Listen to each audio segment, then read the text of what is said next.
Efes membacakan, Om Ras mengisahkan, Triana, dia bukan arwah, dia hanya manusia yang tinggal di dunia jin. Sebelum kita masuk ke selengkapnya, saya harus berdoa dulu. A'udzu bikalimatillahi tammati min syarri ma khalaq. Bismillahirrahmanirrahim. Allahumma shalli ala sayyidina Muhammad sallallahu alaihi wasallam. Ini dia selengkapnya, Triana.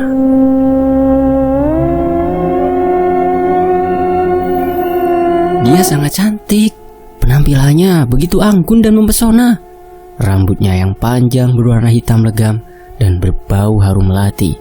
Dia selalu memakai pakaian mini dress berwarna cerah yang terkesan mencolok. Bibirnya yang tak pernah lepas dari senyuman, sungguh manis. Juga suaranya yang lembut dan perhatiannya padaku, membuatku tidak bisa sedikit pun menolak permintaannya. Setiap ia datang, aku harus merelakan 3 tetes darahku untuknya. Semula aku adalah orang yang sangat takut akan darah yang keluar dari tubuhku disebabkan luka. Tapi semenjak aku mengenalnya, luka ataupun darah itu tidak membuatku takut lagi. Meskipun aku tahu dia bukan manusia. Bagiku, dia adalah orang yang selalu bisa menjadi sahabat, kakak, dan orang tua bagiku. Sifatnya yang selalu menjagaku, mengarahkan tentang semua yang harus aku lakukan, atau membelaku ketika ada orang lain yang berbuat jahat dan curang padaku. Meski dia melakukan pembalasan yang jahat, tapi aku sangat puas akan hal itu. Rintihan kesakitan, tangisan putus asa dari orang yang berbuat jahat padaku mampu membuatku tersenyum. Dan ketika aku sudah puas, disitulah dia akan melepaskannya. Kata seorang wanita yang berusia 23 tahun yang bercerita panjang lebar kepadaku. Aku pun bertanya, "Dia siapa?" "Triana," jawabnya dengan bibir bergetar, seolah enggan menyebutkan nama itu.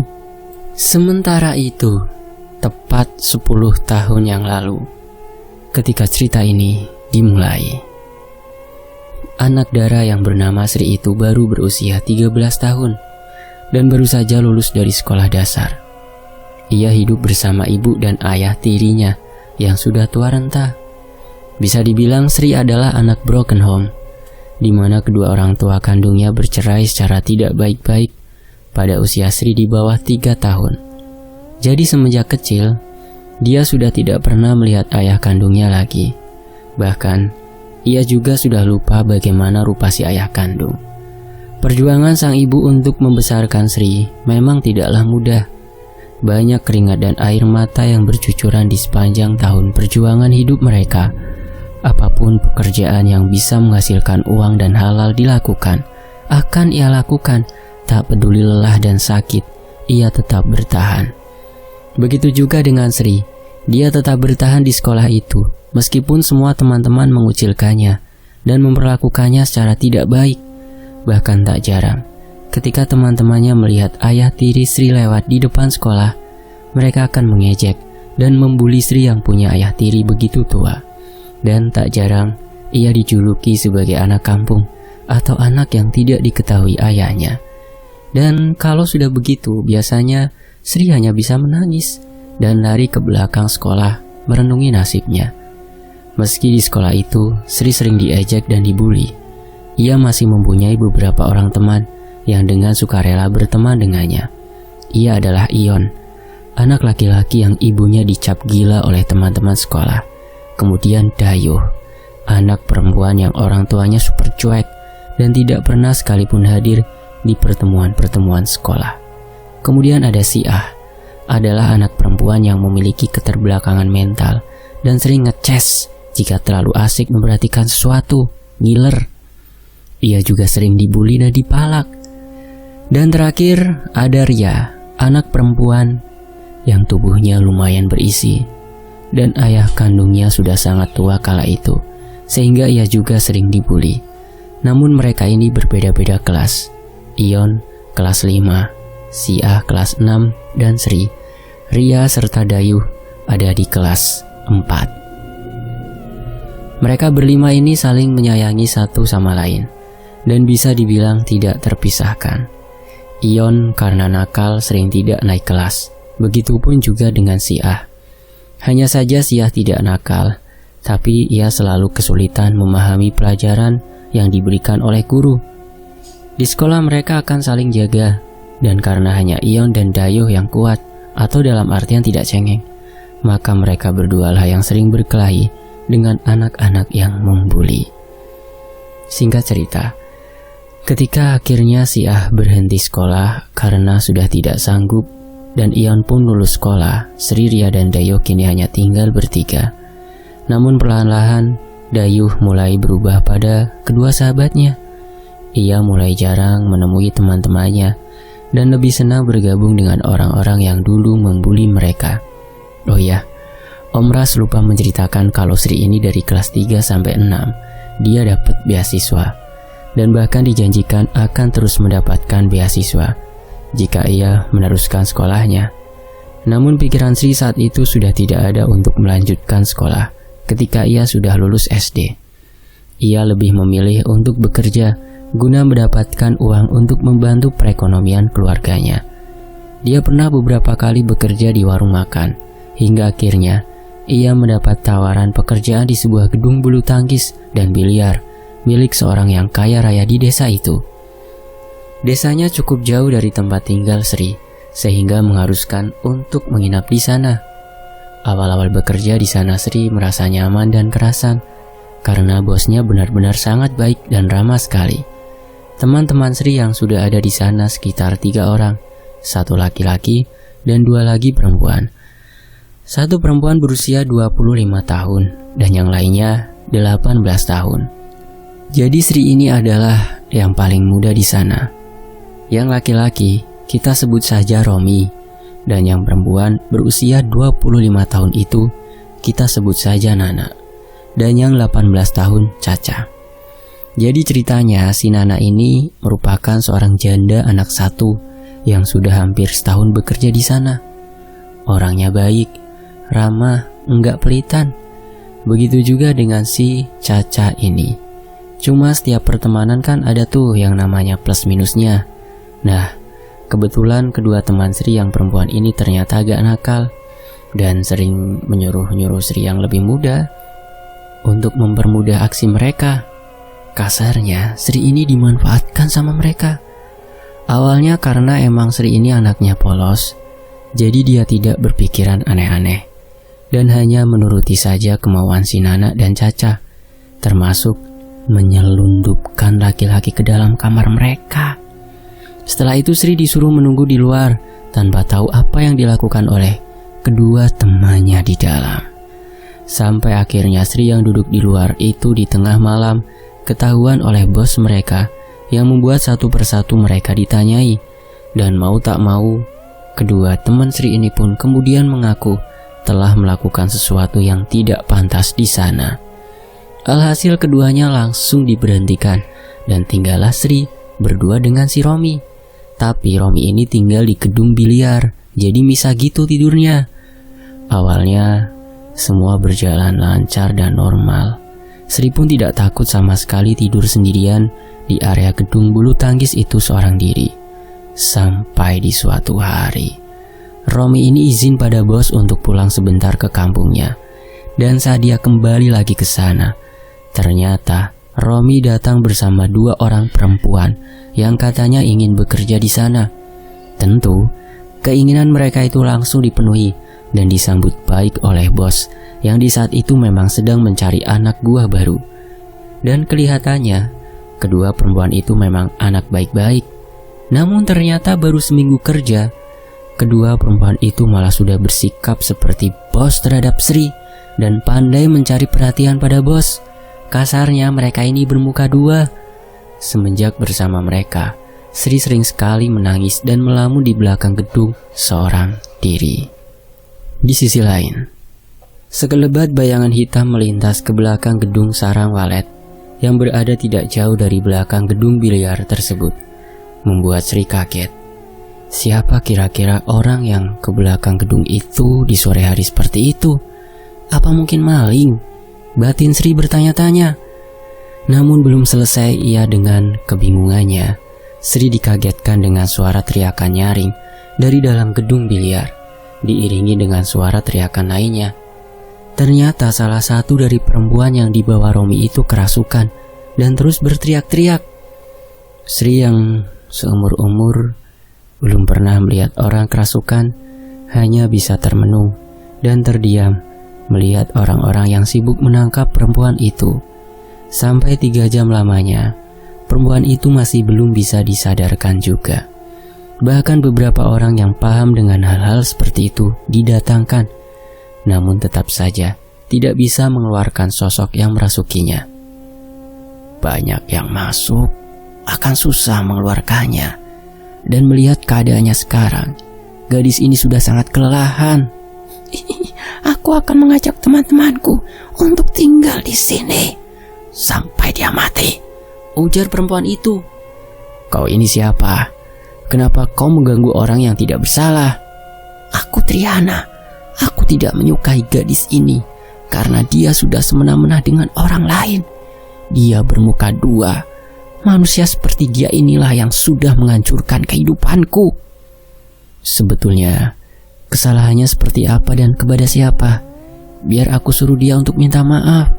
Tapi tolong, keluarlah dari tubuhnya. Laki-laki tua bangka. Kau kira hanya kata maaf saja cukup untuk menghapuskan semua kesalahannya? Dia sudah mempermalukan, memfitnah, memperbudak anak itu. Teriak perempuan itu menunjuk ke arah Sri yang sedari tadi berdiri di dekat pintu.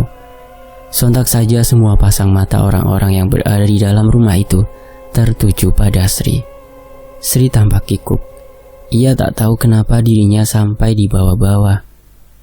Perempuan satunya yang berdiri di dekat Romi menundukkan wajahnya. Gadis ini, dia dan dia sudah memperlakukan anak itu dengan tidak adil. Lagi-lagi perempuan itu berteriak, tapi kali ini dia menunjuk pada dirinya sendiri dan juga pada Romi, serta perempuan satunya yang masih menunduk. Tiba-tiba perempuan yang kerasukan itu terbatuk, darah segar keluar dari mulut dan hidungnya. Cepat mengakulah, apa yang sudah kalian perbuat, ujar lelaki parubaya itu pada Romi dan si perempuan satunya yang masih menunduk. Tidak ada, kami tidak melakukan apa-apa, Mang. Mereka tidak akan mengaku sampai satu persatu mereka bertiga aku bunuh, ujar perempuan itu lagi. Mereka berdua tetap tidak mau mengaku. Bahkan sampai disuruh mengaku oleh bos pun mereka tetap tidak mau. Akhirnya di sini Sri yang dimintai keterangan dan disuruh untuk jujur. Tapi karena dia takut, akhirnya ia juga berbohong. Bodoh kau Sri, aku melakukan ini untukmu dan kau malah membela mereka, kata perempuan yang dirasuki oleh sosok Triana. Sri terdiam, namun ia masih belum berani mengatakan apa-apa. Akhirnya entah bagaimana, tiba-tiba Romi kerasukan.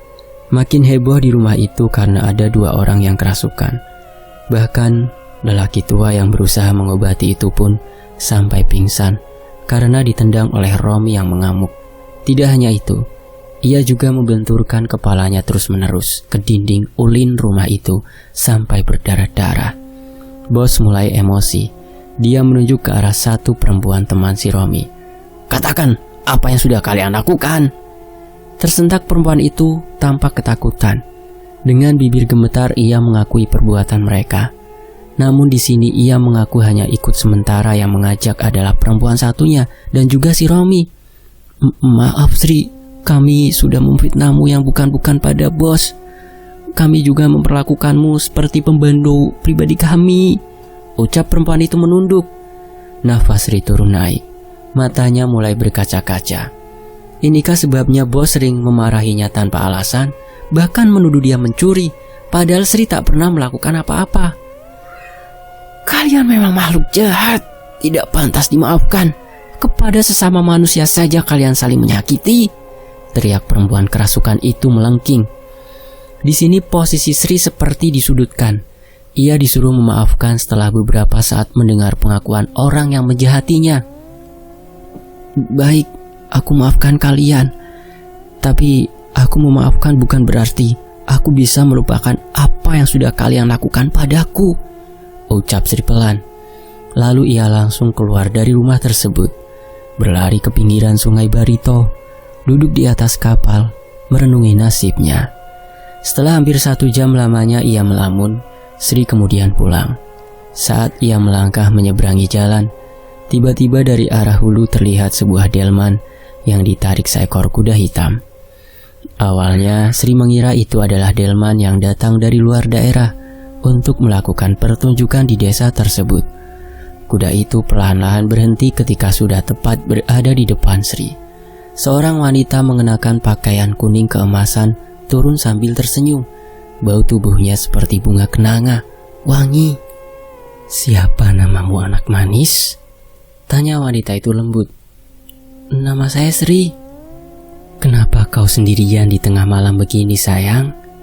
Wanita itu bertanya lagi. Aku... Sepertinya ada sesuatu yang terjadi. Apa kau sedang sakit, anak manis? Sri tertunduk. Bulu tubuhnya seketika merinding begitu si wanita menyentuh pundaknya. Tangan itu dingin dan kaku. Menyadari ada yang tidak wajar, Sri langsung berbalik hendak pergi. Namun tangannya langsung ditahan. "Pikiranmu yang mengundangku kemari. Sekarang aku datang dan kau hendak pergi? Ikutlah bersamaku," ujar si wanita. Perkataannya membuat Sri ketakutan. "Lepaskan aku tidak mau ikut. Aku tidak tahu siapa kau," teriak Sri yang histeris. Tiba-tiba semuanya terasa gelap. Sri bagai terkurung di suatu ruangan tanpa cahaya. Ia dapat merasakan bagaimana tubuhnya bergerak, namun Sri tak bisa mengendalikannya. "Sri, kau kenapa, Sri?" ujar Mugi yang baru saja pulang mencari ikan. "Lepas atau aku bunuh kau," teriak Sri dengan suara yang serak. "Astagfirullahaladzim. Istighfar, Sri. Kau kenapa?" Mugi yang berbadan besar dan kuat itu sebisa mungkin mencoba mengunci tubuh Sri agar ia tak bisa kabur. Sambil mulutnya terus membaca doa yang ia bisa. Mereka berguling-guling di jalanan hingga beberapa teman Mugi datang dan segera membantunya membawa Sri ke rumah si bos. Sri meronta, berteriak, memaki, dan bahkan membongkar rahasia setiap orang yang berada di rumah itu sambil tertawa-tawa. Rahasia yang hanya diri mereka sendiri yang tahu. "Kau tidur dengan anak tirimu? Kau munafik. Di depan orang-orang kau berlagak seperti orang yang paling baik. Tapi di belakang kau tidak ubahnya bagai setan bertopeng manusia. Di rantauan kau memperkosa anak di bawah umur, anak kecil berusia 7 tahun. Kau biadab. Kaulah setan yang sesungguhnya." Orang yang ditunjuk oleh Sri bangkit dan berniat hendak memukul wajahnya. Namun dengan tiba-tiba Romi kembali kerasukan dan langsung menyerang orang itu. "Kalau sampai terjadi apa-apa pada anak itu, kau akan berhadapan denganku," teriak Romi. Sri tersenyum sinis. Dengan mata yang terbalik, Sri menatap Romi. "Aku tidak takut dengan macan sepertimu. Kalau kau memang tidak takut, keluar dan hadapi aku," ujar Romi lagi yang sedang kerasukan sosok macan. Kini suaranya terdengar menggelegar. Sri hanya tertawa. Ia tak merespon apa yang dikatakan oleh Romi. "Apa gunanya kau membongkar rahasia mereka? Apa kau tidak kasihan dengan anak itu? Dia bisa berada dalam bahaya karena ulahmu," ucap sosok macan. Ia merasuki Romi. "Aku akan membawanya pergi bersamaku. Sebaiknya kau jangan menggangguku. Urus saja urusanmu," jawab sosok yang merasuki Sri. Dan tiba-tiba Romi dihantam oleh salah satu teman Mugi menggunakan 7 butir benda kecil bulat mirip sahang atau lada bulat. Tubuhnya seketika ambruk di lantai. Dan saat ia akan melakukan hal yang sama terhadap Sri, Sri menggigit tangan pria itu sampai dagingnya hampir terlepas. Ia mengerang kesakitan, sementara orang yang berkumpul di dalam rumah itu perlahan-lahan mulai kabur. Entah mungkin karena mereka takut satu persatu rahasia mereka akan dibongkar lagi oleh makhluk yang merasuki tubuh Sri tersebut. Bahkan bos mereka yang laki-laki pun tidak mau mendekat. Ia lebih memilih untuk keluar. Yang ada di sana tinggallah Mugi dan salah satu temannya. Sementara Sri masih tertawa-tawa tidak karuan. Andai tangannya tidak segera dipasung, Sri akan terus menangkap serangga dan cicak di dalam rumah itu kemudian memakannya. Semua ini pasti ada sebabnya, Bu. Dan Sri ini semenjak awal saya melihatnya sudah ketahuan kalau dia ini lemah bulu, mudah terkena yang seperti ini, ujar Mugi. Lalu bagaimana dengan mereka berdua, Gi? Tanya Bu Bos. Entahlah, tapi sepertinya yang ada di dalam tubuh mereka itu hanya sekedar untuk main-main. Tetapi tidak menutup kemungkinan bisa mengundang lebih banyak makhluk lain yang masuk, karena pintunya sudah terbuka. Pusing sekali, Gi. Di rumah sudah ada 3 orang yang kerasukan dalam waktu yang sama. Ini bisa mengundang pandangan buruk orang terhadap gedung-gedungku. Sekarang masalah gedung itu singkirkan dulu, Bu. Yang terpenting kita pikirkan bagaimana menyembuhkan mereka bertiga. Kalau terus dibiarkan bisa saja membuat ketiganya mengalami hal yang jauh lebih buruk lagi. Ucapan Mugi memang ada benarnya. Kau tahu di mana ada orang yang bisa mengobati kerasukan seperti ini, Ki? Mugi terdiam. Ia seperti tengah mengingat-ingat sesuatu. Ada, Bu, di daerah TL. Di mana itu? Di dalam, Bu. Kalau dari sini bisa memakan waktu 2 hari perjalanan memakai cis, ujar Mugi. Kalau begitu tolong kau saja yang pergi ke sana ya, Ki. Nanti pakai speedboat saja biar lebih cepat. Kapan, Bu? Besok bagaimana, Ki? Mugi terdiam. Sebenarnya besok ia akan keluar desa untuk menjual ikan. Bagaimana, Ki? Bisa, Bu, jawab Mugi gelagapan. Baik, besok kau pergi bersama Jarman. Dia yang akan menemanimu. Mugi mengangguk. Sebelum pergi ia menatap Sri yang masih tertawa-tawa itu. Sri yang sudah ia anggap seperti adiknya sendiri. Ia bahkan sering menemani gadis itu bila banyak orang-orang kapal yang datang untuk bermain biliar, hanya supaya Sri tetap aman. Pagi-pagi sekali, Mugi dan Jarman sudah berangkat ke TL. Sementara di rumah bosnya, Sri masih tetap dipasung karena sudah beberapa kali mencoba kabur. Berbeda dengan kedua temannya yang sudah sadar, namun masih lemas dan sakit karena mengamuk semalam. Singkat cerita, tidak sampai 2 hari, Jarman dan Mugi sudah kembali bersama dengan seorang wanita berusia 45 tahunan. Ketika ia tertawa, terlihatlah gigi-giginya yang hitam akibat menginang. Wanita itu memperkenalkan diri dengan sebutan Cuk Mardin. Untuk nama asli tidak disebutkan di sini ya. Beliau masuk ke dalam kamar di mana Sri masih dipasung dan tertawa-tawa. "Oh, kau rupanya putri," kata Cuk Mardin. "Kita bertemu lagi nenek tua," jawab sosok yang merasuki Sri. "Kenapa lagi kau berbuat ulah? Bukannya waktu itu kau sudah kukembalikan." Adu mulut antara Cuk Mardin dan sosok yang merasuki Sri terdengar seru. Makhluk itu tidak mau kalah, meski ia sudah disudutkan oleh Cuk Mardin. "Kalau kau tidak mau keluar juga, maka aku tidak punya pilihan lain."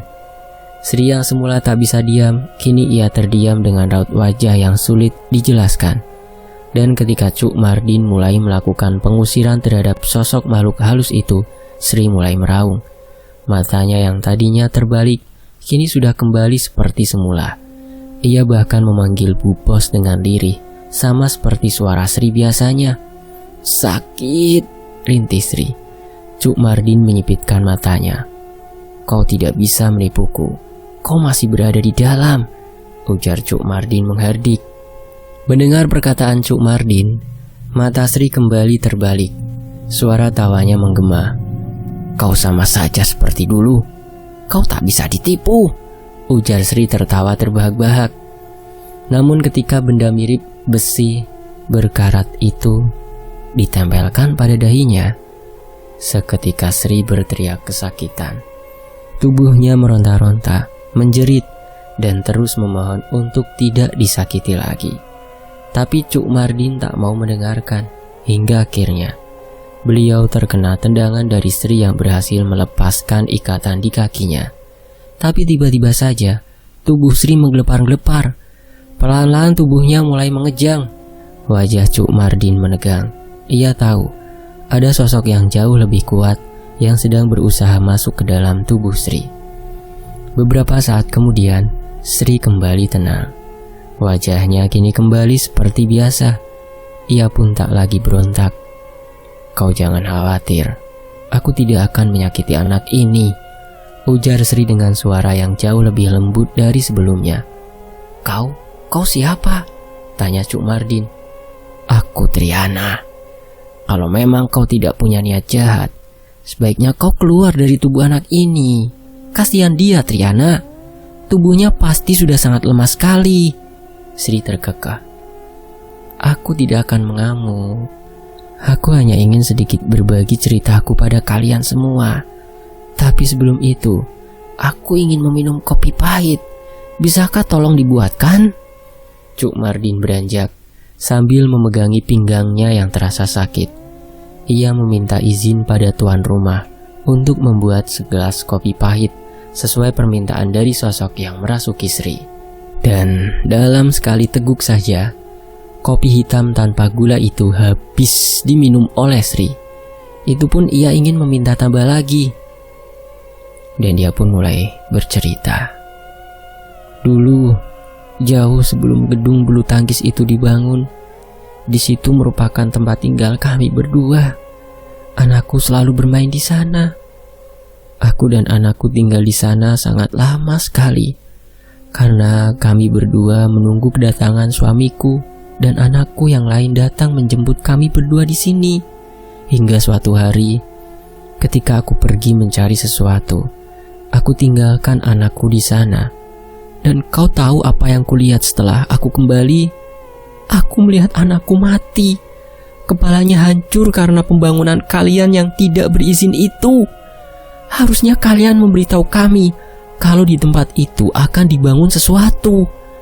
Kalau kalian beritahu kami, tentu akan pergi dan mencari tempat lain untuk tinggal. Tapi kalian terlalu egois. Tetapi kami benar-benar tidak tahu kalau ada kalian di tanah itu. Aku ingat, dulu ada anak ayam yang mati karena kejatuhan balok. Anehnya meski sudah diusir, anak ayam itu tetap diam di tempat itu. Kami tidak sengaja. Pantas saja setelah pembangunan itu, anak pertamaku meninggal. Lalu para tukang menjadi sakit-sakitan. Apa kau yang melakukan itu?" tanya Bu Bos. Sri menangis sesenggukan pilu. "Kau pun seorang ibu, dan kau tentu tahu bagaimana perasaanku ketika melihat anak yang kusayangi mati begitu saja karena ulah manusia. Kau beruntung karena kau masih punya anak, tapi aku, meskipun aku mempunyai anak lain, tapi aku tidak tahu keberadaannya sekarang di mana. Aku sendirian." Mereka terdiam, hanya isak tangis Sri yang terdengar. Aku minta maaf," kata Bu Bos. "Maafmu tidak akan mengembalikan anakku." Suasana menjadi hening. Keadaan Sri mulai tenang dan jauh lebih baik dari sebelumnya. Pasungan pada kaki dan tangannya pun sudah dilepaskan. Namun begitu, ia masih berada dalam pantauan Cuk Mardin yang tengah berusaha mengobati gadis itu agar tidak ada yang kembali masuk ke dalam tubuhnya lagi. "Bagaimana keadaan Sri?" tanya Mugi yang baru saja datang. "Sudah sedikit lebih baik. Ia tidur lelap sekali. Nampaknya sangat kelelahan." "Ya, syukurlah. Tapi bagaimana? Apa mungkin Sri ini dipagari saja supaya tidak bisa dirasuki mereka lagi?" "Ya, aku sedang memikirkan itu. Dan mungkin nanti setelah dia bangun aku akan melakukannya," jawab Cuk Mardian.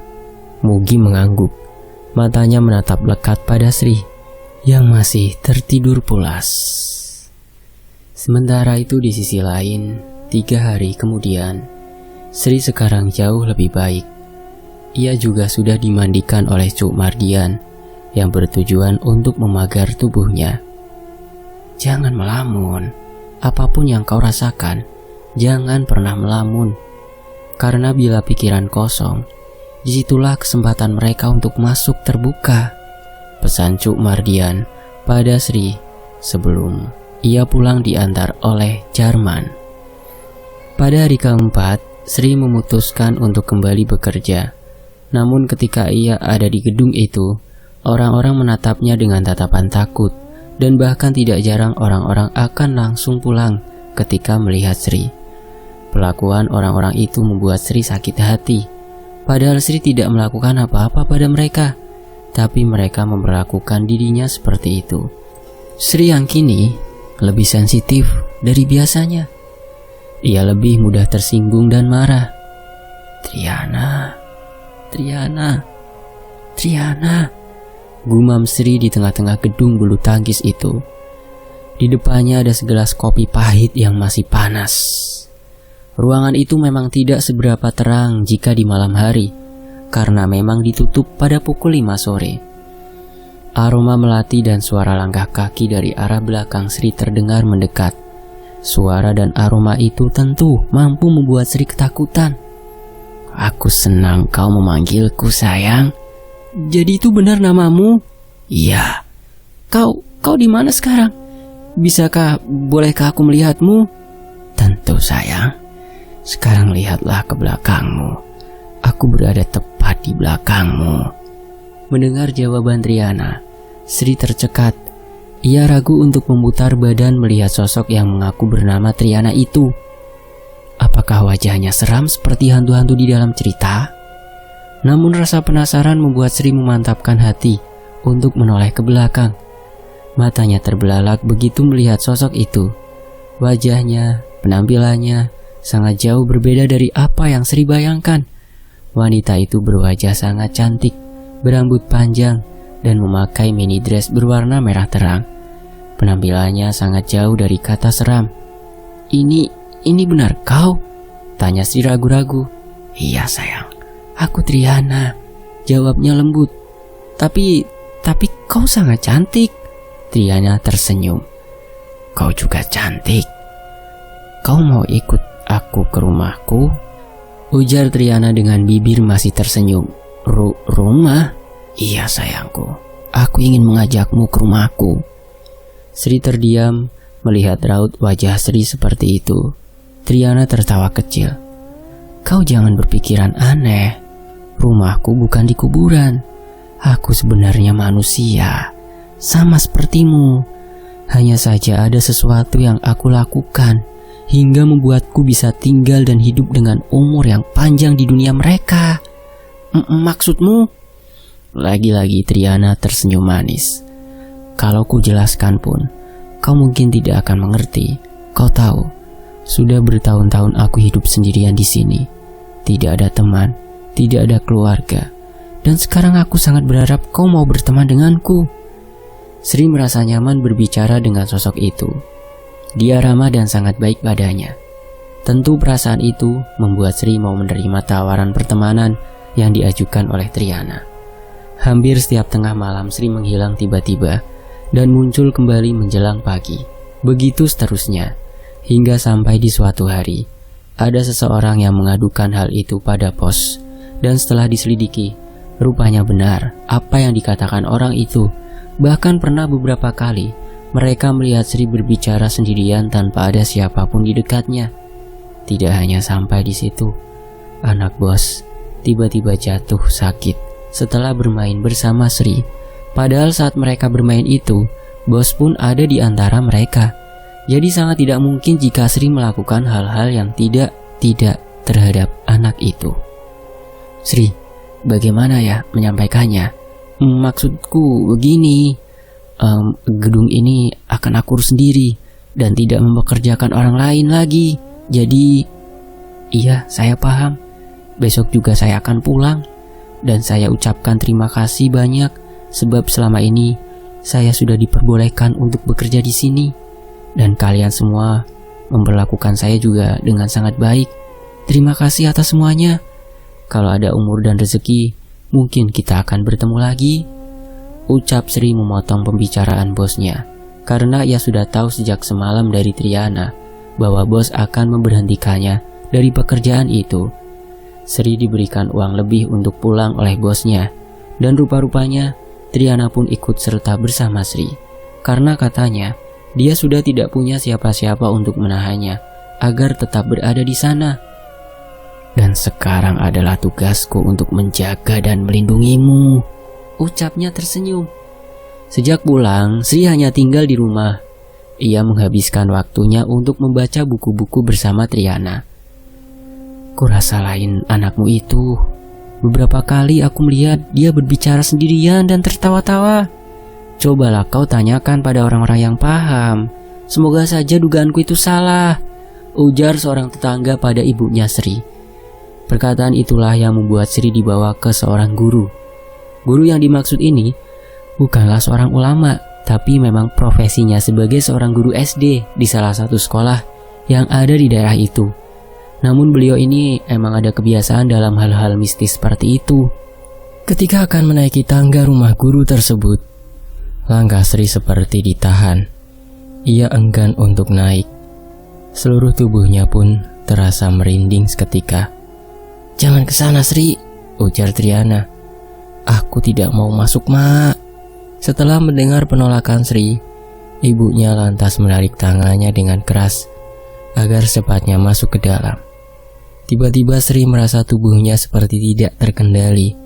Ia langsung menepis kasar tarikan tangan sang ibu. Matanya tajam menatap ibunya. "Aku tidak mau masuk," bentak Sri. Dan ketika seorang lelaki mendekati mereka, mata Sri langsung melotot tajam. Seketika Sri bertingkah seperti orang kerasukan. Ia menjerit, menyuruh lelaki itu agar jangan mendekat. Akan tetapi, ketika ia hendak melangkah pergi, langkah Sri terhenti dan tubuhnya seketika lemas. Sri diangkat dan dibawa ke dalam rumah guru tersebut. Di sana dikatakan bahwa Sri diikuti sosok macan hitam jadi-jadian, bukan macan asli. Jadi, sosok itu dulunya adalah manusia biasa. Kalau teman-teman pernah menyimak cerita Raja Tampoh, nah, mungkin proses manusia menjadi sosok macan sama seperti Raja Tampoh itu. Apa bisa anak saya dipisahkan dari makhluk itu? Bisa. Lebih cepat lebih baik. Malam itu juga Sri diruqyah oleh guru tersebut. Pada saat proses terakhir, ia melihat sosok hitam dengan wajah rusak berdiri menatapnya. Entah sosok apa itu, Sri pun tak tahu dan tak mau tahu, mengingat rupanya saja membuat Sri ketakutan. Benar saja setelah itu Sri tidak bisa melihat Triana lagi. Bahkan mendengar suaranya saja Sri tidak bisa, membuat kehidupan Sri kembali seperti dulu lagi. Bahkan kini ia sudah tidak memiliki keceriaan sedikit pun. Semuanya terasa menyiksa tanpa Triana. Tak terasa 3 bulan sudah berlalu. Malam itu Sri memberanikan diri untuk memanggil Triana kembali. "Triana, Triana, Triana, datanglah. Aku merindukanmu," gumam Sri menatap gelas kopi di hadapannya. Hening, tak ada suara apapun saat itu. Hanya hembusan angin yang membuat Sri merinding. "Triana, aku sakit. Mereka jahat padaku. Tidak ada siapa-siapa yang mau membela aku selain kau, Triana. Kumohon datanglah," ucapnya mulai terisak, tapi tetap tidak ada jawaban. Akhirnya, Sri memutuskan untuk pergi tidur setelah ia puas menangis. Tak tahu pukul berapa saat itu, Sri bermimpi bertemu Triana dalam mimpinya. Wanita cantik itu meminta pada Sri agar membuka sedikit celah untuknya, agar Triana bisa kembali dilihat secara nyata olehnya. "Bagaimana caranya? Aku akan lakukan apapun itu untuk mengembalikanmu padaku.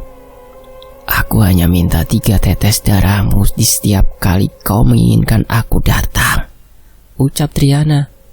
Tapi aku takut melukai diriku sendiri, Triana." "Tusukan dengan ujung jarum saja, Sri. Tidak perlu kau membuat luka yang besar. Aku pun tak ingin kau menyayat-nyayat tubuhmu untukku." Dan ketika Sri terbangun, ia langsung menarik nafas lega. karena ia sudah menemukan cara untuk mengembalikan sahabatnya. Saat itu juga Sri mengambil jarum. Namun ketika hendak menusukkan jarum itu pada jarinya, Sri ragu-ragu, ia takut. Tapi Sri begitu teringat dengan Triana. Ia lakukan juga meski dengan mata tertutup. Sri meringis melihat darah yang mulai keluar dari luka bekas tusukan jarum tersebut. Ia hampir tak percaya bisa melukai diri sendiri. Sri kemudian menekan ujung jarinya agar darah yang keluar semakin banyak. Dan seiring dengan menetesnya darah itu, Sri akhirnya bisa kembali merasakan kehadiran Triana. Wanita itu tersenyum menatapnya. Setengah malam itu, mereka berbincang melepas kerinduan. Triana bagi Sri adalah sosok sahabat yang selalu ada untuknya, selalu melindungi. Tak pernah ia merasakan persahabatan sehangat itu dengan manusia. Bahkan, Triana selalu mengingatkan bahaya sebelum kejadian padanya. Bisa dibilang, Sri saat itu sangat bergantung padanya. Namun kelakuannya yang sering berbicara sendirian itu akhirnya ketahuan oleh ibunya lagi. Sri diperiksakan ke beberapa orang, dan salah satu dari mereka mengatakan bahwa Sri sudah tidak bisa diobati. Tapi ada cara agar dia bisa sembuh, yakni harus menikahkan dia. Dan setelah menikah, katanya Sri akan otomatis sembuh dengan sendirinya. Akhirnya karena itu, Sri pun dijodohkan dengan seseorang yang lebih tua darinya.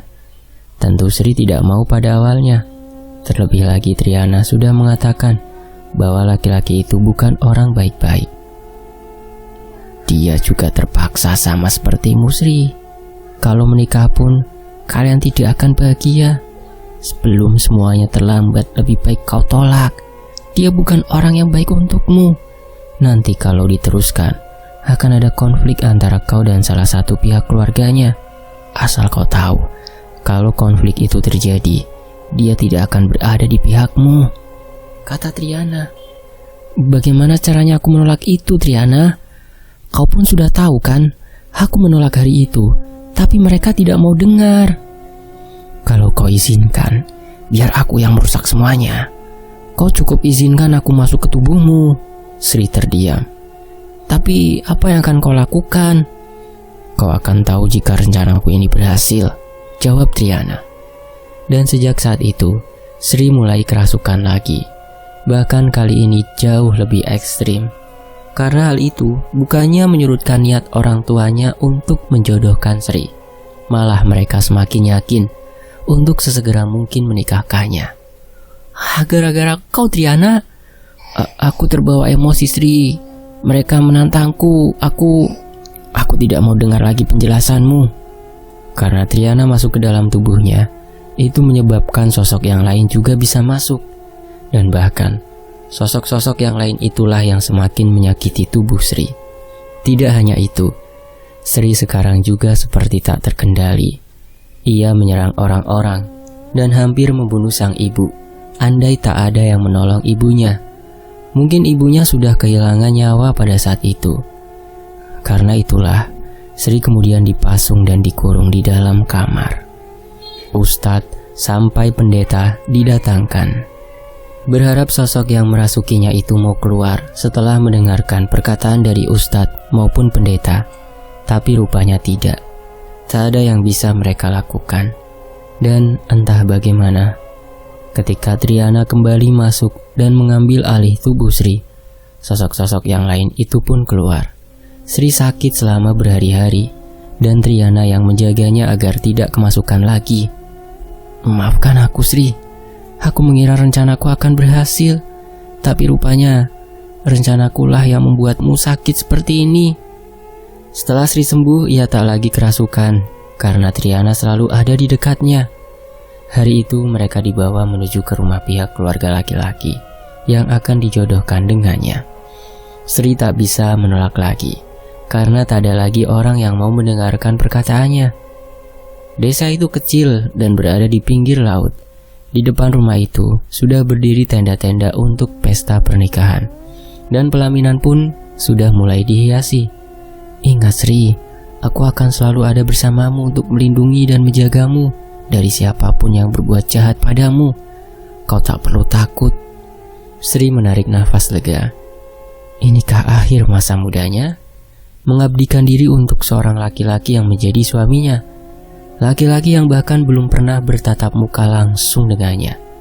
Bahkan Sri tak bisa mengenali wajahnya di antara wajah orang-orang di area tenda tersebut. Malam harinya, ketika Sri dan orang tuanya tengah duduk sambil melihat orang-orang yang sedang asyik bermain kartu di atas panggung, seorang laki-laki bertubuh tinggi, sangat tinggi, datang menghampirinya. Wajahnya sepintas tampak tak asing bagi Sri.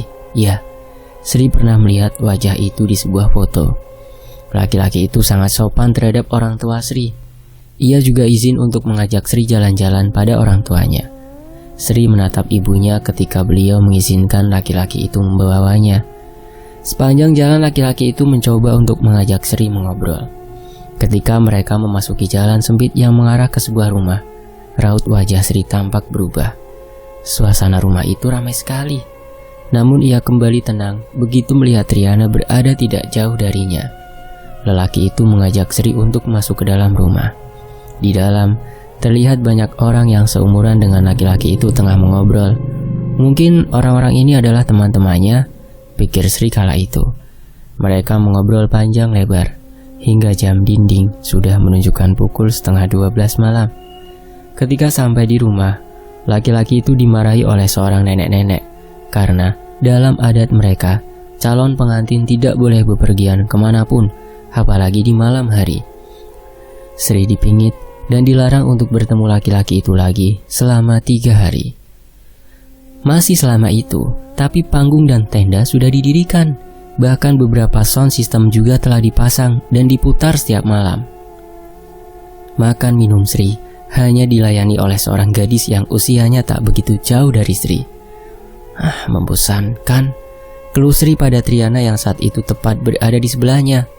Bersabarlah sayang, aku sedang mencari cara untuk membuatmu lepas dari laki-laki itu. Tiba-tiba pintu terbuka dan laki-laki itu masuk ke dalam kamar sambil tersenyum. Mau apa kau? Aku mau mengantarkan ini untukmu, semoga kau suka, ujar lelaki itu membawakan camilan untuk Sri. Terima kasih. Sri bisa melihat wajah Triana yang terlihat sangat tidak suka pada laki-laki itu. Singkat cerita, malam itu adalah malam kedua Sri dipingit. Dan malam itu dia akan ditimung secara bergantian dengan si laki-laki tersebut. Semuanya berjalan lancar, karena Triana selalu berada di samping Sri. Adik dari calon suami Sri sangat menyukai gadis manis itu. Bahkan ada yang paling kecil tak mau lepas dari Sri. Calon mertuanya pun tampaknya sangat baik. Dan setelah pernikahan itu terjadi, Sri tinggal bersama suaminya, sementara orang tuanya sudah pulang ke kampung halaman. Hari-hari berada di sana bagi Sri sangat menyiksa. Untungnya ada adik-adik iparnya yang selalu setia untuk menemaninya selain Triana. Dan iparnya yang perempuan itu pernah curhat pada Sri bahwa ia dipermainkan oleh laki-laki yang merupakan kekasihnya. Setelah Sri menceritakan kisahnya pada Triana, Triana bersedia membantu dengan syarat harus memperlakukan Sri dengan sangat baik, walaupun kemungkinan nanti akan ada masalah besar yang terjadi. Entah apa yang Triana lakukan. Tepat sehari setelahnya, laki-laki itu mulai menghubungi adik ipar Sri. Tentu gadis itu merasa senang, karena laki-laki tersebut merupakan orang yang sangat ia sayangi. Namun benar apa yang dikatakan Triana. Kehidupan Sri di sana mulai memburuk. Suaminya yang semula rutin memberikan uang dan memperlakukannya dengan baik, mulai berubah sikap. Begitupun dengan beberapa iparnya. Hanya 3 iparnya yang masih memperlakukannya sama seperti sebelumnya. Dan semakin hari, mereka juga mulai berubah. Kini tinggallah ipar laki-lakinya yang memperlakukan Sri dengan sangat baik. Ia sering menasehati suami Sri untuk tidak kasar dan lain-lain. Bahkan pernah ia bertengkar dengan suami Sri karena membela Sri. Sebagai istriku, kau tidak pantas jalan berdua-duaan dengan adikku itu, bentaknya. Padahal Sri tidak jalan untuk bersenang-senang dengan adik iparnya itu, melainkan adik iparnya tersebut menemani Sri untuk membeli sesuatu di warung yang lumayan jauh dari desa itu. Tapi tak menyangka juga kalau hal itu akan menjadi masalah besar, hingga membuat adik iparnya itu diusir dari rumah. Habislah sudah, tak ada lagi yang berada di pihak Sri kala itu. Bahkan pernah suatu hari, Sri kehilangan barang pribadi miliknya dan ditemukan di tempat yang sama seperti sebelum menghilang. Jangan sentuh itu, buang saja. Mereka menginginkan kau sakit, Sri. Pada benda itu sudah diletakkan sesuatu yang buruk, ujar Triana. Dari apa yang Triana beritahukan, katanya yang menginginkan Sri sakit itu adalah pihak tante si suami. Entah karena apa, yang pasti dua tantenya suami Sri sangat tidak menyukai keberadaannya di situ. Sementara itu di sisi lain, Sri terisak. Kala itu, dia tengah berada di hutan yang berjarak 2 km dari rumah suaminya. Kalau boleh memilih, aku pun tidak ingin berada di sini, Triana. Kau tahu kan, bagaimana mereka memperlakukan aku? Bahkan untuk bertemu orang tuaku saja dilarang. Mereka mengekangku tanpa alasan. Aku rindu kehidupanku yang dulu, Triana. Saat ini tempat itulah yang sangat membantu Sri bila ia ingin berkomunikasi dengan Triana. Di hutan yang berjarak 2 km dari rumah suaminya. Dan hanya Triana lah yang bisa menenangkan Sri saat itu. Anehnya, Sri pergi kemanapun dan mau pulang pukul berapapun, tidak ada yang mencarinya selagi masih di wilayah itu. Tapi bila Sri izin untuk bertemu orang tuanya, Sri akan dilarang habis-habisan. Kukira dunia pernikahan tidaklah seburuk ini, Triana. Buruk bagi kau dan orang-orang yang tidak beruntung, Sri. Tapi bagi mereka yang beruntung, pernikahan itu akan terasa indah, jawab Triana. Tidak mudah mencari laki-laki yang benar-benar mau berkorban untuk kita, Sri. Dan biasanya, mereka yang benar-benar tulus pasti akan bertemu dengan orang-orang yang curang, sehingga yang tulus selalu berada di pihak yang tersakiti, sebelum akhirnya nanti mereka bertemu dengan orang-orang yang sama tulusnya. Lalu, mereka bersama hingga maut memisahkan. Lanjut Triana. Kepalanya menengadah ke atas. Kau tahu, Sri, dulu aku memiliki keyakinan bahwa dari setiap rintangan tersulit di hidup kita, pada akhirnya nanti kita akan bertemu dengan kebahagiaan. Keyakinan yang masih aku pertahankan dalam diriku hingga saat ini. Kau anak yang baik, kau pasti akan bertemu dengan kebahagiaanmu, Sri. Perkataan Triana itu menjadi penyemangat baru bagi Sri. Suami Sri sudah tak pernah memberinya uang, dan meskipun diberi uang, paling banyak hanya 20.000. Malam itu dengan tekad yang mantap, Sri memutuskan untuk pergi diam-diam dari rumah suaminya. Ia menumpang dengan salah satu teman yang pernah dikenalkan oleh adik iparnya dulu. Setelah tahu tentang kisah Sri, dia bersedia mengambil resiko untuk mengantar Sri pulang. Namun begitu sampai di pelabuhan, mereka berdua dicegat oleh pihak keluarga suami Sri. Hingga akhirnya Sri dikembalikan ke rumah suaminya. Sesampainya di rumah itu, Sri menangis jadi-jadinya. Aku tahu kau ingin aku pergi, bukan? Kau menyuruh pamanmu untuk mengantarku, tapi mereka tidak mau. Dan asal kau tahu, aku pun sama sepertimu, dipaksa menikah. Dan lihat sekarang, aku diperlakukan seperti ini oleh kau dan keluargamu. Aku terasing di tempat ini. Aku ingin bertemu dengan orang tuaku. Aku ingin kehidupanku yang dulu. Aku benar-benar memohon padamu, tolong lepaskan aku. Di sini hanya kau yang bisa membantuku. Sri terisak. Laki-laki itu terdiam. Ia merebahkan tubuhnya di atas tempat tidur tanpa menjawab sepatah kata pun. Karena lelah menangis, Sri akhirnya tertidur. Entah pukul berapa saat itu, Sri terbangun karena dia dipeluk oleh suaminya. Aku minta maaf. Aku berjanji akan mengantarmu besok, bisiknya. Bisakah ia percaya? Tidak. Sri tak mau mempercayainya terlebih dulu. Tapi rupanya perkataan laki-laki itu memang benar-benar terbukti. Keesokan harinya, ia berpamitan pada keluarganya, namun untuk tinggal sementara di rumah orang tua Sri. Jangan terlalu lama, bawa dia kembali, pesan keluarga suaminya. Di sepanjang perjalanan, tak ada obrolan apa-apa antara keduanya. Sri sudah tak sabar ingin bertemu orang tuanya. Sesampainya di rumah orang tua Sri, laki-laki itu sepertinya enggan untuk pergi. Kau takut keluargamu akan mempertanyakan keberadaanku? Kau pasti takut disalahkan, bukan? Maafkan aku sudah membuatmu berada di posisi ini. Tapi jujur, aku sudah tidak bisa tinggal bersamamu. Semoga kelak kau bertemu dengan wanita yang benar-benar sesuai denganmu, yang dengan tulus selalu berada di sisimu, ucap Sri. Laki-laki itu menatap Sri, lalu tanpa berkata apa-apa, ia melepaskan kalung yang dipakainya. Aku tahu ini bukan barang berharga, tapi aku ingin kau menyimpannya untukku. Sri pun menggeleng. Maafkan aku tidak bisa menyimpannya untukmu. Mendengar penolakan Sri, laki-laki itu tersenyum. Sebelum pergi, ia mencium gadis itu, mungkin sebagai bentuk ucapan selamat tinggal. Sri menghela nafas panjang. Entah apa yang ia rasakan, mungkin perasaan kasihan terhadap apa yang akan terjadi pada laki-laki itu atau entahlah. Dan setelah laki-laki itu pergi, ibunya Sri langsung mengajaknya untuk pergi, bahkan ayah tirinya juga ikut. Mama akan membawamu pergi sejauh mungkin. Kau pasti tersiksa tinggal di sana. Kau tampak kusam dan tak terurus. Cepatlah, pihak keluarga suamimu pasti akan mengejar kita. Hari itu benar-benar hari yang tak disangka-sangka oleh Sri. Tapi benar juga apa yang ibunya katakan. Kalau mereka tak segera pergi, pasti keluarga suaminya akan datang menjemputnya kembali ke desa itu. Sri tak bisa mengatakan apa-apa. Hatinya benar-benar berkecamuk saat itu. Apa tindakan yang aku ambil ini sudah benar? Tidak, ini salah. Tapi aku pun tidak mau lagi kembali ke rumah itu, batin Sri. Sesampainya di kota yang berada di Kabupaten Murung Raya, Sri dibawa orang tuanya ke rumah salah satu keluarga mereka di sana. Rupa-rupanya, keluarga mereka itu pun sudah tahu bahwa Sri dan orang tuanya akan datang dan tinggal di sana untuk sementara waktu. Rupanya, ini sudah direncanakan oleh orang tua Sri.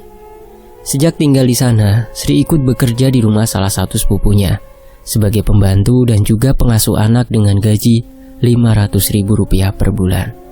Sri merasa jauh lebih bahagia tinggal di sana karena seluruh keluarga sepupunya itu sangat-sangat baik terhadapnya.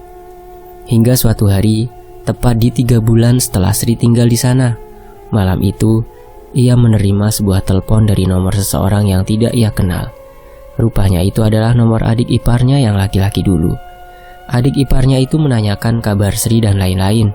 Karena hubungan Sri dan adik iparnya itu baik-baik saja, ia pun jujur dengan keberadaannya saat itu. Namun yang tidak disangka-sangka adalah ketika suara lain terdengar di sambungan telepon, suara yang hampir Sri lupakan. Aku rindu kamu. Aku ingin bertemu denganmu. Aku siap meninggalkan keluargaku demi kamu. Tolong beri alamatmu di sana, biar aku ke sana. Aku ingin memulai hidup baru bersamamu, bersama anak-anak kita kelak. Aku akan menjaga dan membahagiakanmu. Ucapan laki-laki itu membuat Sri terdiam. Ia tak menyangka suaminya berkata seperti itu. Semuanya sudah terlambat, Kak, jawab Sri. Aku mohon berikan aku kesempatan sekali saja, Sri. Aku akan membuktikannya. Kau bukan orang yang seperti ini. Kau pasti sedang ditekan oleh keluargamu, kan? Maaf, aku sudah tidak bisa menerima kakak kembali. Dan memang, aku tidak pernah merasakan sesuatu yang lebih terhadap kakak. Tidak ada siapa-siapa yang tahu aku menghubungimu, Sri. Ya Tuhan, bagaimana aku menjelaskannya, Sri? Sama sekali tidak ada yang menekanku untuk berbicara seperti ini. Aku sayang kamu. Sri tak menanggapinya lagi. Ia langsung menutup telepon itu. Matanya jauh menatap langit malam. Dan keesokan harinya, Sri langsung mengganti nomor agar laki-laki itu tidak lagi menghubunginya. 2 hari kemudian, ketika Sri menemui orang tuanya, ia diberitahu bahwa semalam ada suaminya menelpon, meminta alamat, dan mengatakan bahwa ia benar-benar serius ingin kembali dengan Sri. Ibumu menyuruhku untuk berbicara dengannya, dan kau tahu, dia memohon-mohon padaku untuk memberikan alamat rumah ini. Katanya dia ingin berbicara langsung denganmu. Dulu waktu keluarganya memperlakukanmu dengan tidak baik, dia diam saja kan? Aku geram, aku marahi dia. Dan aku bilang, kau sudah akan menikah dengan laki-laki lain. Lalu kututup teleponnya, ujar kakak sepupu Sri. Sri tersenyum kecut mendengar perkataan kakak sepupunya tersebut. Memang benar, tapi menyebut Sri akan menikah itu rasanya kurang tepat. Dan setelah hari itu mantan suaminya tak pernah lagi menghubunginya. Singkat cerita, setahun telah berlalu. Selama ini lumayan banyak laki-laki yang mendekatinya, namun tak ada satupun yang cocok. Pernah beberapa kali ia menjalin hubungan dengan lelaki, tapi berakhir begitu saja. Triana, wanita itu tak pernah suka jika Sri dekat dan menjalin hubungan dengan laki-laki. Hubungan persahabatan yang dulunya hangat dan menyenangkan, sekarang malah berubah dingin. Sri, aku tidak akan melepaskan kamu bersama orang lain. Kau tak bisa tanpa aku, Sri. Begitupun juga aku. Kita harus selalu bersama dan akan selamanya tetap bersama. Tapi kau keterlaluan, Triana. Bukankah dulu kau sendiri yang mengatakan bahwa aku pasti akan menemukan kebahagiaanku? Lalu sekarang, bagaimana aku akan menemukan kebahagiaanku kalau kau sendiri yang melarangku mencarinya? Kebahagiaan bukan hanya sekedar hidup berpasangan, Sri. Kau bisa bahagia bersamaku. Aku bisa menjadi ibu, saudara, sahabat seperti apa yang kau inginkan. Jadi aku rasa kau tak perlu laki-laki. Dan mulai dari saat itu barulah Sri sadar. Persahabatan antara ia dan sosok bernama Triana itu sudah tidak bisa dipertahankan lagi. Aku ingin kau pergi, Triana. Aku tak ingin bergantung apa-apa lagi terhadapmu. Wajah cantik wanita itu seketika berubah. Wajah sinisnya dan tatapannya tajam, seolah hendak melahap apapun yang berada di hadapannya, bulat-bulat. Sri kehilangan kendali atas dirinya. Ia bahkan berulang-ulang kali berusaha untuk membunuh dirinya sendiri. Jika ia dipasung, ia akan membentur-benturkan kepalanya hingga berdarah-darah. Bahkan, pergelangan tangannya ia gigit sendiri hingga sebuah luka yang cukup lebar menganga. Aku akan membawa anak ini. Jika ia tak bisa kumiliki secara hidup-hidup, maka dia akan aku bawa ke alamku. Semua orang kalang kabut waktu itu. Perkataan Sri yang sudah dirasuki sosok bernama Triana tersebut benar-benar membuat orang tuanya takut. Akhirnya, setelah cukup lama berunding, orang tua Sri akhirnya memutuskan untuk mengantar Sri pada ayah kandungnya, yang merupakan seorang dukun. Ibunya berharap ayah kandung Sri bisa menyembuhkannya. Sesampainya di tempat ayah kandung Sri, ia disambut haru oleh ayah kandungnya, yang sudah sangat lama sekali tidak pernah bertemu. Anehnya, selama hampir seminggu di rumah ayahnya, Sri tak pernah kerasukan lagi. Biarlah dia tinggal di sini untuk sementara waktu, ujar sang ayah pada ibunya Sri. Setelah berpikir cukup lama, akhirnya ibunya mengizinkan Sri untuk tinggal sementara waktu di rumah ayahnya. Di sana ia menjalani kehidupan yang jauh lebih baik lagi dari sebelumnya.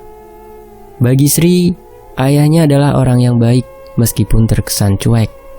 Sri juga mempunyai saudara tiri yang baik sekali, bernama Ardianus. Bersama saudaranya itu, Sri sering diajak mencari duren di hutan, maawang getah di kebun, atau menjual sayur ke barak-barak karyawan perusahaan. Hingga sampai di suatu hari, Sri memutuskan untuk bekerja pada sebuah warung makan untuk mencari penghasilan lain dan juga pengalaman. Sebelum berangkat, Sri dimandikan oleh ayahnya. Ingat, jangan bepergian pada malam hari, pesan ayahnya. Singkat cerita, Sri pun masuk bekerja di sebuah warung makan. Di sana, ia berteman dengan seorang perempuan, teman sekamarnya yang juga merupakan teman kerja. Pada mulanya, Sri yakin sekali bahwa perempuan itu sangat baik terhadapnya. Tapi rupa-rupanya Sri salah. Perempuan itu ternyata 11-12 dengan teman-temannya sewaktu bekerja di biliar dulu. Namun ada seorang laki-laki pelanggan setia warung itu yang sangat akrab dengan bos warung tersebut. Dan ia juga satu kampung dengan perempuan itu, hanya berbeda RT saja. Karena satu kampung, tentu banyak sedikitnya laki-laki itu tahu tentang si perempuan tersebut.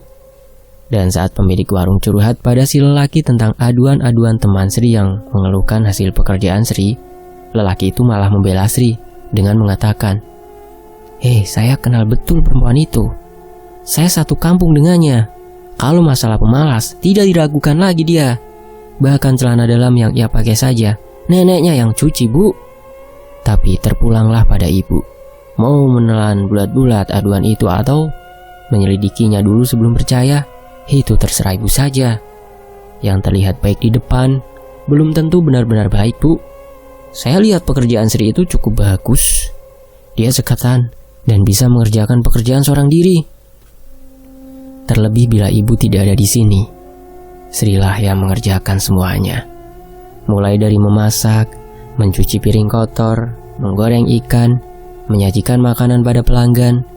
Itu hanya yang saya tahu. Entah apalagi pekerjaan-pekerjaan yang ia kerjakan selain itu.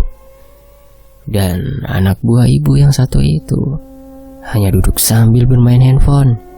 Atau memang dasarnya begitukah sistem kerja di sini, Bu? Dan pemilik warung itu terdiam. Ia terhenyak mendengar perkataan laki-laki tersebut. Bahkan, Bu, pada saya sendiri, dia juga pernah mengadukan tentang Sri. Katanya pemalas dan lain-lain. Tapi jujur saya tidak percaya. Karena saya tahu betul siapa perempuan itu. Dan setelah hari itu pemilik warung makan rupanya menyelidiki sendiri tentang apa yang terjadi di balik laporan-laporan perempuan itu yang mengadukan hal-hal yang buruk tentang Sri. Ternyata motifnya sederhana, karena Sri mengetahui tentang hubungan panas perempuan itu dengan seorang laki-laki yang juga merupakan teman Sri dulu sewaktu ia bekerja di rumah sepupunya. Dan si perempuan itu tidak mau rahasianya dibongkar oleh Sri. Itu sebabnya ia menginginkan Sri diberhentikan dari rumah makan tersebut. Padahal Sri sendiri tak ada niat sekecil pun untuk mengadukan perbuatan temannya pada bos. Alhasil setelah semuanya terungkap, perempuan itu diberhentikan oleh bos. Dan sekarang Sri menjadi anak buah kesayangan si bos. Hari-hari berlalu begitu saja. Hari itu, tepat pada tanggal 13, Sri memulai hubungan baru dengan laki-laki yang dulu membelanya. Laki-laki itu bernama Yudi. Dan sebulan setelahnya Yudi datang ke rumah orang tua Sri untuk melamarnya. Aku ini terserah yang punya badan saja. Kalau dia menerima, maka aku juga menerima, jawab ayah Sri. Akhirnya setelah hari raya Idul Fitri, pernikahan sederhana keduanya pun akan dilangsungkan. Akan tetapi, 3 hari sebelum pernikahan, Sri terlanggar pantangan dari ayahnya yang mengakibatkan Triana kembali masuk ke dalam tubuh Sri. Ia mengamuk, bahkan 7 orang laki-laki yang sangat kuat tidak bisa menahan tubuhnya. Kalian orang jahat, aku tidak akan melepaskan Sri untuk kalian. Calon suami Sri berpikir untuk membawa Sri pulang ke rumah ayah kandungnya saja. Mungkin beliau mempunyai cara untuk menyembuhkan Sri lagi. Tapi tentu dengan keadaan Sri yang seperti itu, ia tak diizinkan untuk dibawa ke rumah ayah kandungnya yang berjarak 5 jam lebih dari desa tersebut. Jadi pernikahan mereka ini akan dilangsungkan di rumah si lelaki karena jarak yang jauh dan adanya ibu kandung Sri di sana, mengakibatkan ayah kandungnya tak bisa hadir dan menyerahkan walinya kepada penghulu melalui surat yang beliau tulis sendiri. Dan calon suami Sri tak sengaja mengajak Sri keluar malam, sehingga membuat Sri melanggar pantangan yang diberikan oleh ayahnya. Keadaan Sri saat itu sangat memprihatinkan. Bahkan orang-orang yang didatangkan untuk menyembuhkannya sama sekali tidak ada hasil. Bagaimanapun, Triana sangat menginginkan pernikahan itu dibatalkan. Tinggalkan dia, bentak Sri dengan mata berapi-api. Aku menyayanginya. Bagaimana mungkin aku akan meninggalkan dia? Ia tidak akan bahagia bersamamu. Kau sendiri apa kau sayang terhadap Sri? Aku sangat menyayanginya, jawab Triana. Kalau begitu kau tak akan menyakitinya. Tapi dalam keadaan sekarang, kau sudah sangat menyakitinya. Apa kau tak menginginkan dia bahagia? Triana terdiam. Dia mulai menjauhiku. Aku tidak ingin kehilangan dia. Bila aku tidak bisa membawanya bersamaku secara baik-baik, maka aku akan memaksanya untuk ikut denganku, kata Triana. Dan itu artinya kau hanya mementingkan dirimu sendiri. Kalau kau benar-benar sayang padanya, seujung jari pun kau tak akan pernah menyakitinya. Tolong, beri aku kesempatan untuk membahagiakannya. Aku berjanji tidak akan pernah menyakitinya. Berjanjilah apapun yang terjadi antara keluargamu dan Sri ke depannya, kau tak akan pernah meninggalkannya dia sendiri. Tetap bersamanya hingga akhir. Bagaimana?" Tanpa ragu laki-laki itu mengucap janji tersebut. Dan entah bagaimana, setelah itu tubuh Sri melemah dan akhirnya jatuh pingsan. Tepat di hari pernikahan mereka, Triana kembali hadir, namun ia tak melakukan apapun. Hanya suami Sri yang tahu kehadirannya kala itu. Sementara itu, hari-hari berlalu begitu cepatnya. Senyum dan tawa bahagia menghiasi kehidupan dua pasangan baru itu. Hingga suatu hari, masalah mulai bermunculan. Masalah-masalah itu datang dari pihak keluarga suaminya, yakni sang mertua yang selalu menunjukkan rasa tidak suka terhadap Sri, yang dianggap membuat suaminya berubah. Karena semua gajinya kini tidak lagi diserahkan pada orang tuanya, melainkan ia bagi dua, untuk Sri separuh bagian dan separuh lagi untuk orang tuanya. Namun bagi orang tuanya itu tidak cukup. Mereka ingin gaji suami Sri diserahkan semua pada mereka, dan mereka yang memberi jatah 500.000 satu bulan untuk keduanya. Tentu saja hal itu tidak disetujui oleh suami Sri, karena setelah ia menikah, sudah kewajiban dia untuk menafkahi istrinya. Harusnya ia dan Sri yang memberi jatah tiap bulan pada orang tua. Jatah per bulan juga cukup banyak yang suami Sri kasih pada orang tuanya, yakni dengan jumlah 2,5 juta rupiah. Karena gaji di PT Leighton waktu itu sangat besar. Teman-teman kalau pengen tahu, di searching ada ya, PT Leighton itu di Balikpapan. Ya, waktu itu sangat besar gajinya, sekitar 10-12 juta rupiah, dengan bonus yang diterima setiap tanggal 17. Kalau kalian menginginkan gaji fullku seperti waktu aku bujang, tentu itu tidak bisa aku penuhi lagi, Pak, Mak. Karena aku juga memiliki tanggung jawab yang besar terhadap istriku. Dan kurasa dengan uang yang kuberikan pada kalian itu, rasanya sudah sangat cukup untuk sebulan. Lagi pula tak ada cicilan apa-apa yang perlu kalian bayar kan? Hutang makan dan minum, semua biar aku dan istriku yang bayar. Jadi uang yang kuberikan itu khusus untuk kalian belanja. Bukankah itu lebih daripada cukup? Wah, kau sudah menjadi anak durhaka. Kau berubah semenjak beristri. Pasti dia sudah menghasutmu kan? Ya Allah, Mak. Sri sama sekali tidak menghasutku. Bahkan dia sama sekali tidak tahu gajiku berapa. Diberi uang bulanan atau tidak, dia sama sekali tidak mengeluh. Dia tidak banyak menuntut, Ma. Ku dengar istrimu itu bukan perempuan baik-baik. Dia penjaga biliar, wanita malam, pelacur. Astagfirullahaladzim. Ingat-ingat dalam berbicara, Mak. Tidak baik menuduhnya seperti itu. Upar yang bilang, Upar. Katanya dia pernah melihat istrimu di biliar PC. Aku tahu istriku pernah bekerja di biliar, memang. Lalu sekarang apa masalahnya? Sejak saat itu memang banyak sekali fitnah-fitnah yang didengar oleh suami Sri. Tapi ia berusaha untuk menyembunyikan semuanya dari Sri. Namun karena banyak menyembunyikan hal yang tidak mengenakan itu, membuatnya menjadi pemurung. Dan tentu saja perubahan suaminya tersebut membuat Sri merasa aneh dan heran. Sebisa mungkin ia mencoba mencari tahu penyebab suaminya menjadi seperti itu, hingga akhirnya suaminya pun jujur kepada Sri. Aku memang pernah bekerja di biliar dan menjadi penjaga di gedung badminton, tapi aku tidak pernah berbuat yang macam-macam.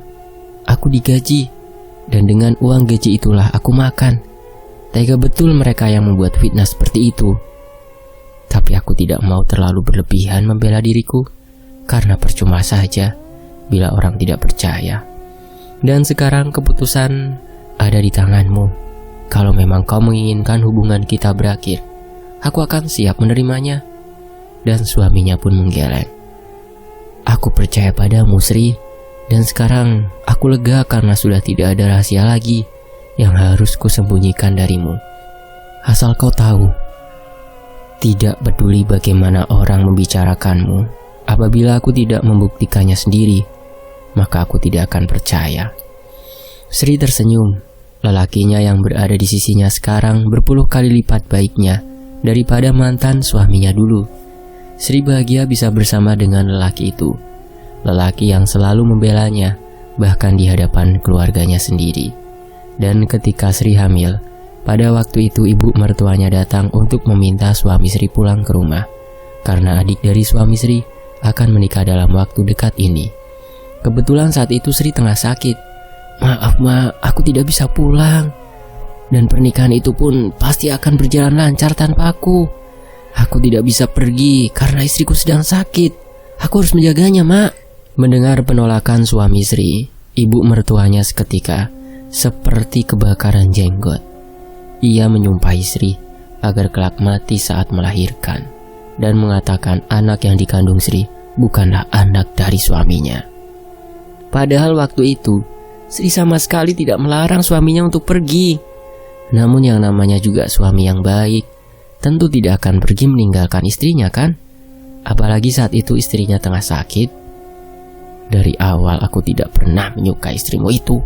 Dia sudah membuatmu menjadi durhaka kepada kami. Dia membawa pengaruh buruk padamu. Aku doakan semoga nanti ketika dia melahirkan anak haram itu, dia akan mati." Suami Sri menangis mendengar sumpah serapah dari ibunya yang ditujukan untuk Sri. Dan 2 hari setelahnya, suami Sri dimarahi oleh sepupunya yang doyan kawin. Sepupunya itu mengatakan, "Hubungan antara kau dan orang tuamu tidak ada kata cerai. Sementara kau dengan istrimu itu hanya orang yang dibersatukan dalam pernikahan dan suatu saat bisa bercerai. Kau bodoh kalau lebih memilih istri ketimbang orang tua." Hubungan antara aku dan orang tuaku memang tidak bisa cerai. Dan begitu juga hubungan antara aku dan anakku.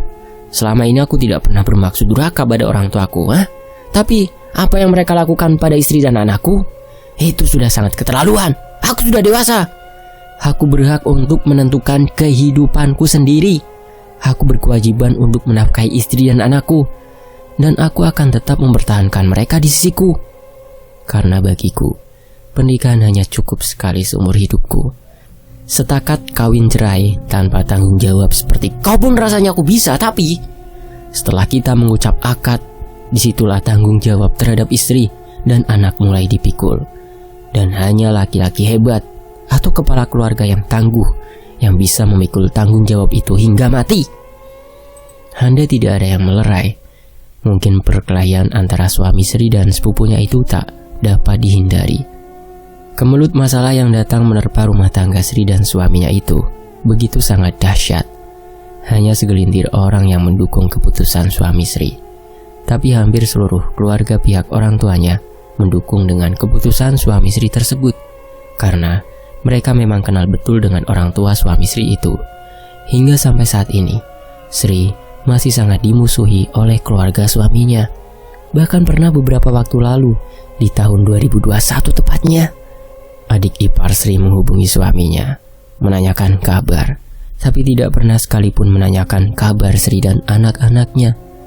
Sementara Triana, ketika cerita ini ditulis, ia sempat hadir di rumah Om Ras. Tapi meski ia hadir, ia sama sekali tidak mengganggu.